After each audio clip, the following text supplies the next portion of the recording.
Bem, se isso foi verdade, se nós criamos uma geração mais do que todos criaram juntos anteriormente, e se com isso nós eliminamos a escassez, de fato, Marx está certo. Basta uma questão de distribuição.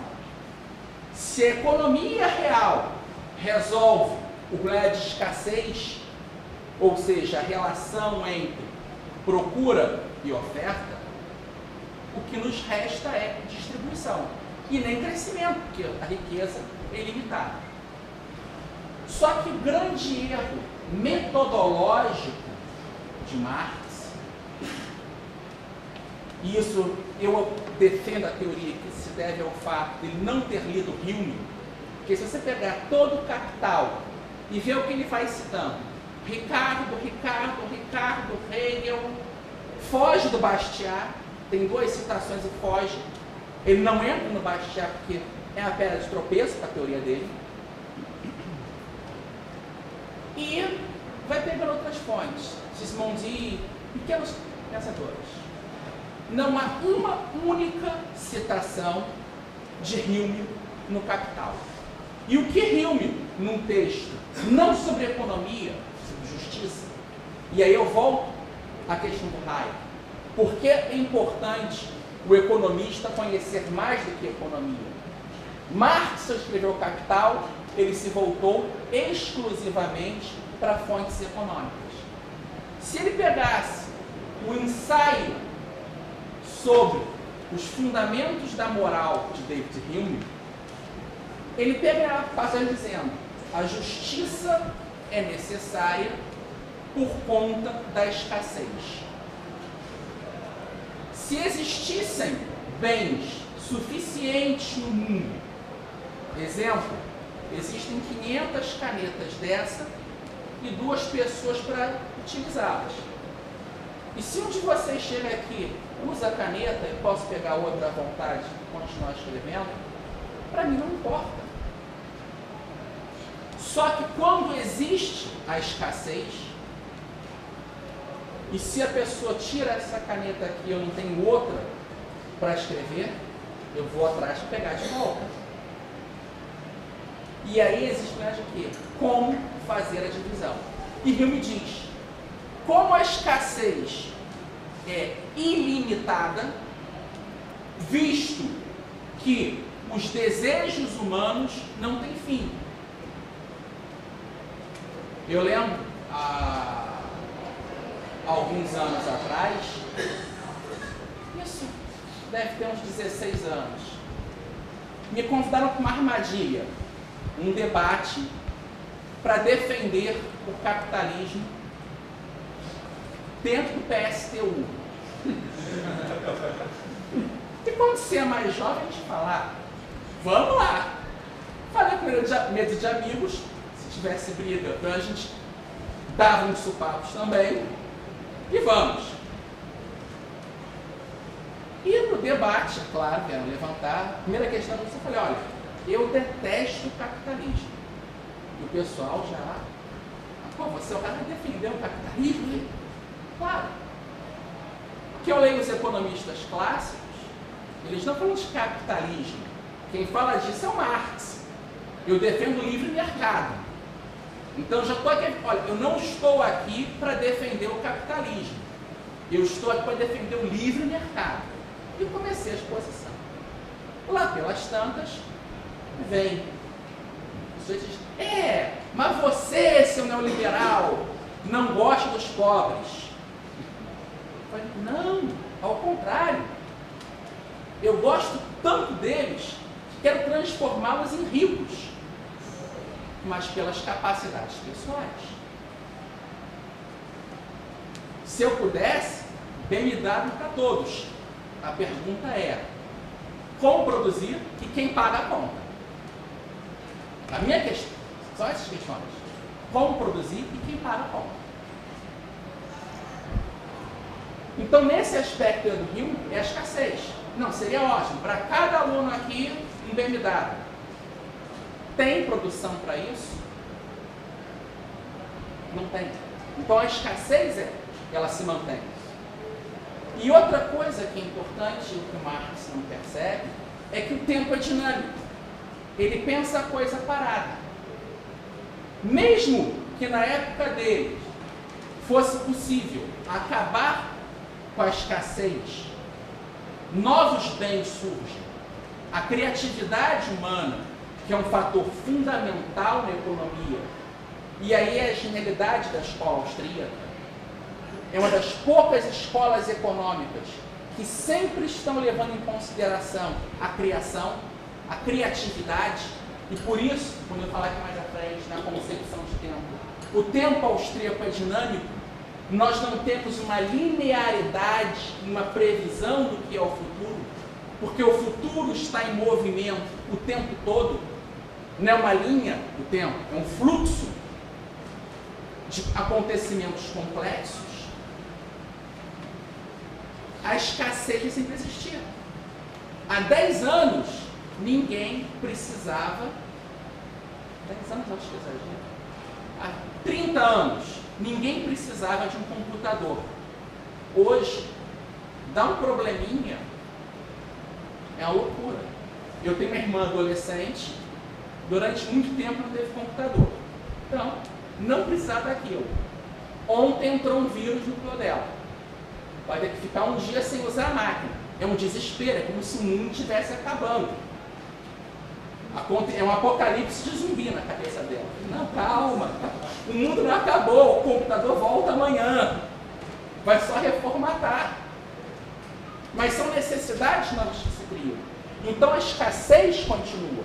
O grande erro do marxismo, eu acho que muitos de vocês aqui em debate, o caminho-chave mostra, não, eu concordo com Marx. Só que tem uma coisa que ele não viu. A escassez. E a escassez, ela é infinita. O homem não tem como acabar com a escassez, porque ele sempre cria novos bens. E existem coisas que não são para consumo. Eu tive ano passado com minha esposa numa viagem em Veneza, e estava vendo no Museu Palácio do Caro um Bosch. Meu pintor favorito. Eu adoraria ter na minha sala um Bosch, ia ficar lindo. Só que só existe um. Aquilo é escasso. Por que obras de arte são tão caras? Porque a genialidade do homem expressa naquela pintura. Se eu quiser ter um daquele, e se muitas pessoas valorizam aquilo como eu, o preço vai ser elevado. Existe uma competição nesse mercado por esses valores. Então, esses 4 problemas econômicos, que independente da teoria econômica, vão nortear a nossa vida na prática real. Oferta, procura, distribuição e crescimento. A resposta da escola austríaca a esses problemas, eu não vou poder responder isso hoje, senão, mas, em linhas gerais, para os 4 problemas é deixar que os agentes livremente cheguem a um justo acordo. Então, esse é o primeiro pressuposto. O que é economia? A visão ontológica. O segundo aspecto a ser entendido é o aspecto epistemológico ou gnoseológico.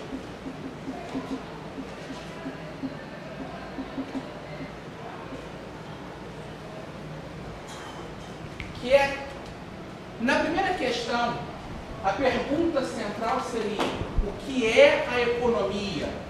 O que é esse sistema de preços? O que é o mercado? A definição.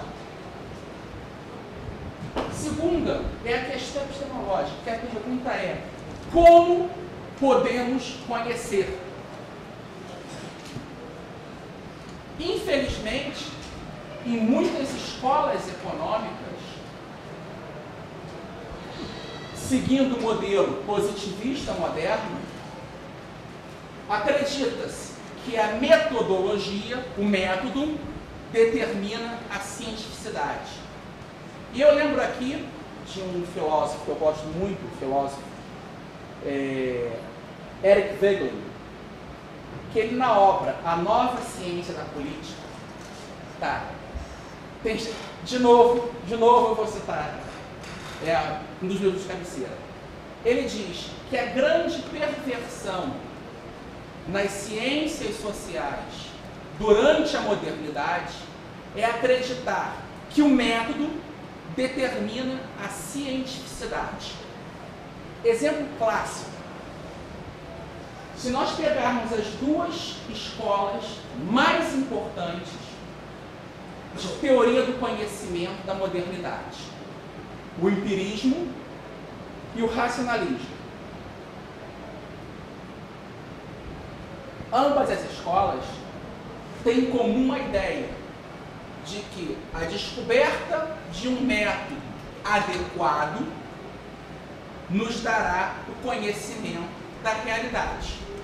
No empirismo de Francis Bacon, a ideia é: existe a realidade, eu tenho acesso aos fatos da realidade, eu vou coletando dado 1, dado 2, dado 3, dado 4, dado 5, dado 6, e por essa acumulação de dados, eu vou construir experiências, eu construo uma teoria.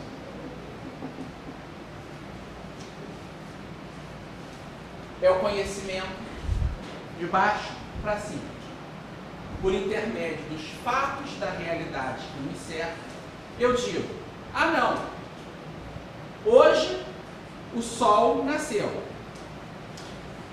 hoje ele se pôs, amanhã ele nasceu, amanhã ele se pôs. Eu faço essa experiência, aí eu digo: não, o sol nasce e se põe todo dia. Essa é a visão.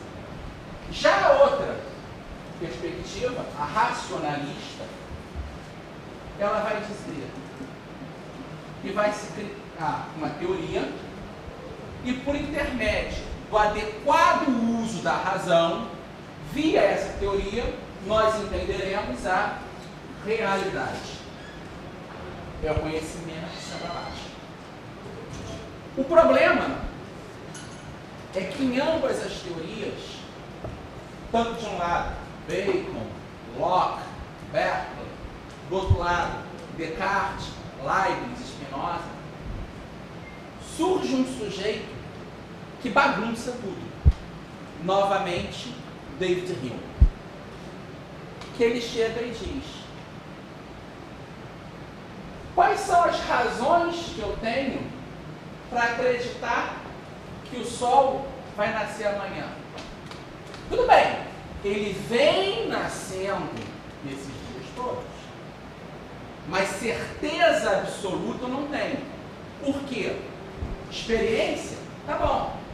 Quantas experiências vou acumular? Eu vou acumular N experiências. 1 milhão, 2 milhões de experiências. Tudo bem. Mas nós não conseguimos parar o tempo e o movimento. O universo está em movimento.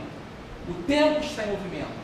Logo, a possibilidade de experiências são infinitas. E aí, matemática básica. N dividido por infinito.